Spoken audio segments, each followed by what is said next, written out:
Greetings, Dr. Emrich here, and I want to talk about blogging and how to write and create an effective blog for your social media and for your website. Blogging is a way for you to share relevant information, something that is a core competency that you have, and to share that knowledge and information with others. And many people do use blogging to get more attention and followers on social media. So let's talk a little bit about blogging and how to do it. It's actually been proven to be one of the most effective methods of improving your search results. So when you have a customer on Google and they're trying to find a business, you want your business to come up. And blogging is a really effective way to do that, because in your blog you can write keywords as many times as you want to and that are relevant, and the search engines will see those keywords, and they will slowly help you move to the top of a search engine result. So blogging is a great way to do that. And you can also share your blogs on all the social media platforms. So if you have a blog as part of your website, you can advertise this to people on each social media platform that you are on. And it really does help you keep in touch and connected to the people that you want to get attention from, to your customers or to your audience.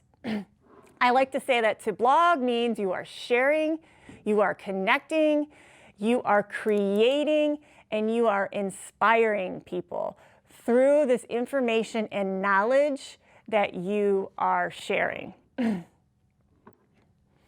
So when you are blogging, you have to think about the fact that you are syncing your social media networks and how important of a component, right, this really is to your social program. So you want to get out there on your social media platforms and find out what your customers need. What are they interested in? What problems do they have? So that you can put blogs together that solve those problems and make those connections with your customers. It does take time and writing skills. Do you have to be a writer or the best writer? No. You just need to take the time to put relevant content out there. And to the non-writers out there, I always say use a program called Grammarly.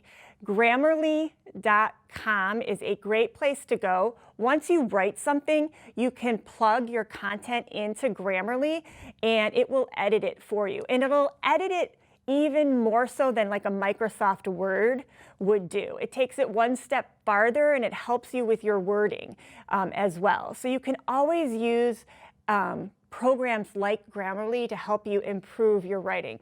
And it does take time. You don't want to start a blog and then not have a regular interval that you're going to post to your blog.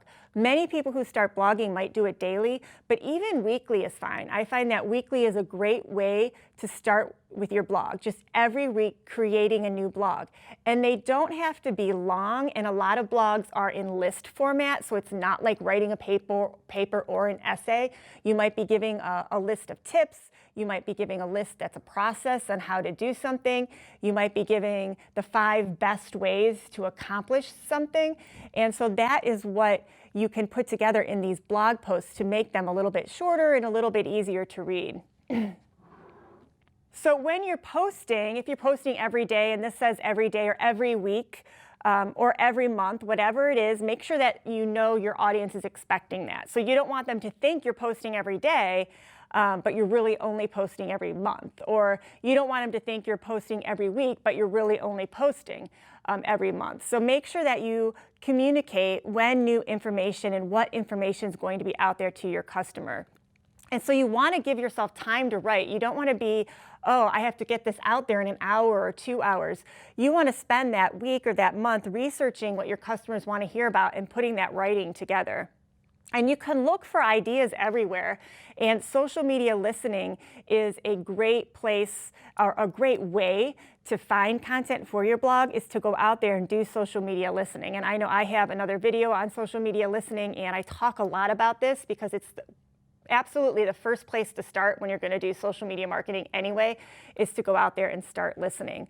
And also make sure you have a plan for yourself. So don't just think about what you're going to blog about today or tomorrow. Put a plan out there maybe for 6 months or for a year of the kind of content that you want to be writing about. And you need to stay inspired too. So you need to find blogs that you want to follow. I follow about 5 blogs very, very consistently.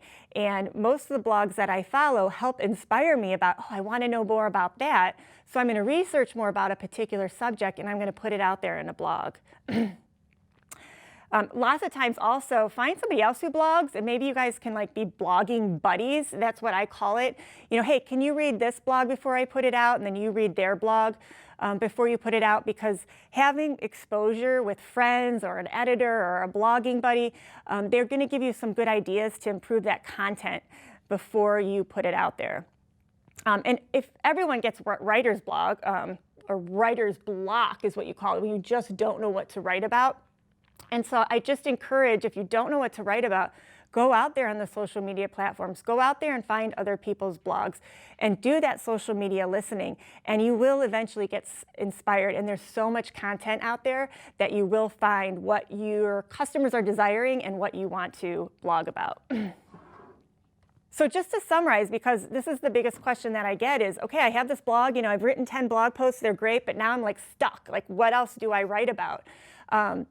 So make sure you're continually researching your audience. So go back and see who's reading your blog and look at their demographics and psychographics and really get to know that information about your audience so that you can do research about what that particular target market, or in social media we call them buyer personas, what those buyer personas are interested in.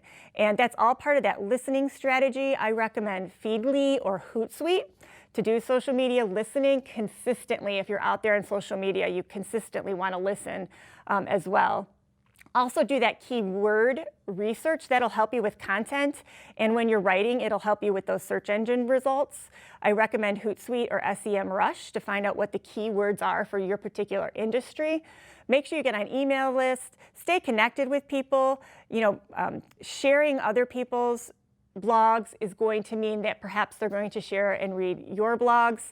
And brainstorm with others. You know, if you're just talking with family or friends, be like, hey, what do you think of this? Or hey, what do you think of this? Is this too long? Is this too short?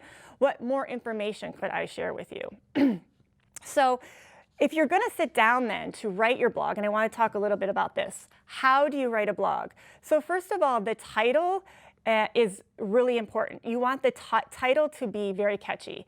And most platforms, so if you write a blog and then you put it on a social media platform, in order for that title not to be cut off, you want to have it be 70 characters or less. So make sure your titles are staying at about 70 characters, and make sure in your title that you are particularly focused on the customer and what you're doing for the customer. Not about what your business does or anything like that, but a result that you are going to give directly to the customer, because you want to build trust with them right there in that title. And sometimes it's really hard to do this. So you want to think about creating a working title. So I tell people, when you're sitting down to do a blog, create a working title. And what a working title is it's your first brainstorm, your first couple ideas of what you want to call it. It might be 2 sentences. It might be long. It might have a lot of little words in it. We call that your working title. And as you're writing your blog, you can go back up to that title and make it better and make it shorter and make it more relevant.